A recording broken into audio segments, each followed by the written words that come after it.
I wanted to film, but I feel it's going to be really noisy out there, so we see how this goes.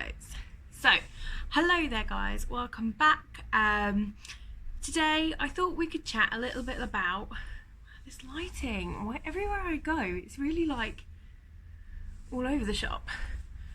Yeah, today I thought I would chat a bit about 5 ways to get a good night's sleep when sleep is not really happening.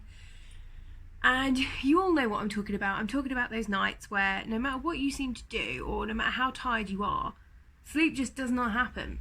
And it's horrific. I personally have suffered with insomnia and really bad sleepless nights, so I'm here for you.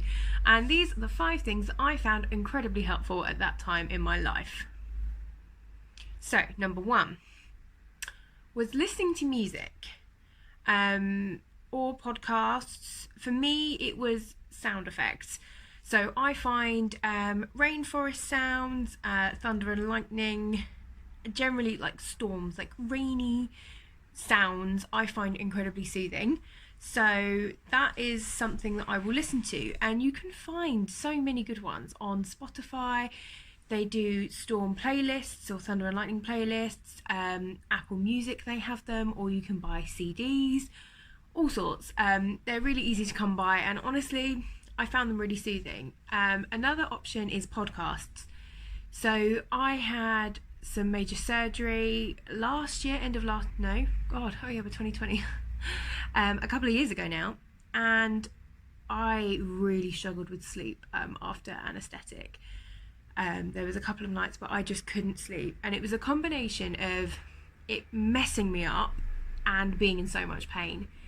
And I found that by putting on a podcast, I could just literally kind of tune out to it, and even though it wasn't like deep full-on sleep, it was restful and it was enough. And then I kind of would nap in and out of the day. But that's a very niche example, let's be realistic. But yeah, just for generally not sleeping well, those are some good options for sound.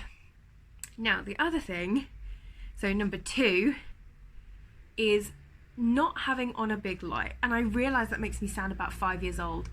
I don't do big lights. Anybody that knows me well knows I cannot stand having an actual light on. So like the light in the middle of your room, the big light, I never have them on. It drives Megan insane. She loves having the big light on. I hate it. I live my life by lamps and fairy lights. They are my favourite thing. I've already got fairy lights on. I've got the curtains open a little bit. Bright lights seriously aggravate me. This has stemmed from them triggering migraines, general headaches, and I just feel like if you're in an environment where you've got a very bright light for a very long time, it's not going to make you sleepy, is it? It's going to keep you wide awake. It's going to stimulate your brain, and you're going to be like, wow, it's really bright in here, I can't really sleep. And if you're then, especially if you're still living at home with your parents, or you're in a situation like we are, where you're in a studio, having a bright light on and then getting straight into bed in the same room is just not good, really, is it? I mean, some people it's not a problem, but then those are generally the people that sleep quite well. And I do find it does really affect me. So I'm a lover of lamps and fairy lights, or even candles, just anything that is kind of warm light, not harsh. That's one of the things I can't stand about our flat. We have a fluorescent strip light in the kitchen. I hate it, but I can't not have it on because the kitchen gets so dark, and the other light that's in there is not enough. So where I can, I avoid big lights. Number 3, on that strain, if you're somebody that can't deal with any light, so if it's particularly bad for me, any light really is not good, invest in a sleep mask. So this one has been well loved. It's got marks all over it. It's got a few bits of old makeup where I haven't taken it off properly. This is a lifesaver, especially if you're away from home. So if you're not in your normal environment where you're used to kind of like the light situation, a sleep mask is really good. It's good for flying if you're on a plane. It's good for staying in a hotel. Sorry, a big lorry's just gone past. It's good for staying in a hotel. If it's got like big windows and it's gonna be really, really bright in the morning. Yeah, lifesaver. So invest in one of these if you have not. You can pick them up relatively cheaply. Order them online. Anything. I think I got this this one in particular. I think it was part of like a Christmas present. You know, you get the smelly sets where you've got like your bath bomb and your flannel and whatever. This was in there, and yeah, I've had it a couple of years now. It's a good one. I've lost count now. I think we're on number 4. Number 4 is read a good book. And by a good book, I don't mean a book that you're heavily engrossed in and it's going to keep you up all night, because we all have those books that we're really enjoying. And I also don't mean one that involves a lot of brain power, like the one that I've recently picked up. And whilst I really want to read it and I'm really excited to read it, I just can't at the moment. It takes too much brain power. It's too much concentration. It's a really complicated book. I've got a feeling it's going to sit on my shelf until we go away. It's a holiday book. You know exactly what I'm talking about when I say a holiday book. It's a book you take when you can just lie on a sun lounger for 8 hours and read continuously without having to either A, put it down, or B, kind of think about anything else. It's not a book for reading before bed.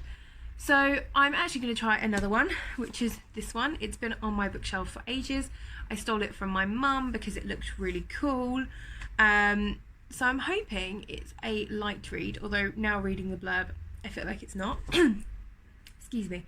But that is what I'm going to try tonight. So I will update you next time on whether or not this is a good bedtime read.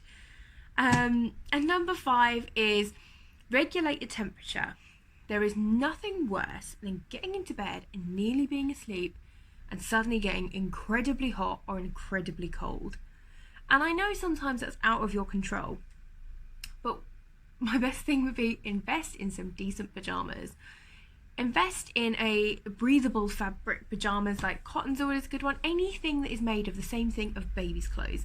That was a horrific sentence, but you know what I mean. Anything that's breathable, but can also keep you warm. Invest in blankets. So if it's the middle of winter and you know it's going to get cold, don't just sleep with a massive duvet on, because 9 times out of 10 you will overheat. You know that feeling when you wake up and you're like, oh my god, it's hot in here, you're sweaty, you're gross, it's not fun, and then you can't get back to sleep. Invest in some blankets so you can layer. You wake up, you're cold, oh look, there's a blanket right there. You don't have to get up, go and put a dressing gown on, or go and put another pair of socks on, or crank up the heating. And equally in the summer, we all know, sleeping in the summer, it should be an extreme sport. It's horrific, and it's not like it is on holiday when you've got an air conditioning unit you can just whack on. No, trying to be cool in the middle of summer in a country like this, it's not fun. You could open a window, but then you've got all the noise from the street, and that's a whole other problem. Yeah, invest in some good pajamas, invest in some blankets, and don't smother yourself with a bajillion things because you're just gonna get too hot.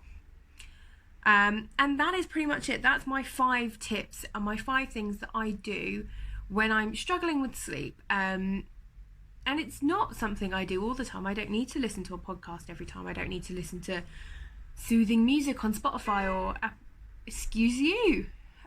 or Apple Music every time, because it kind of comes and goes, and that's okay. But I have those tools there for when I need them.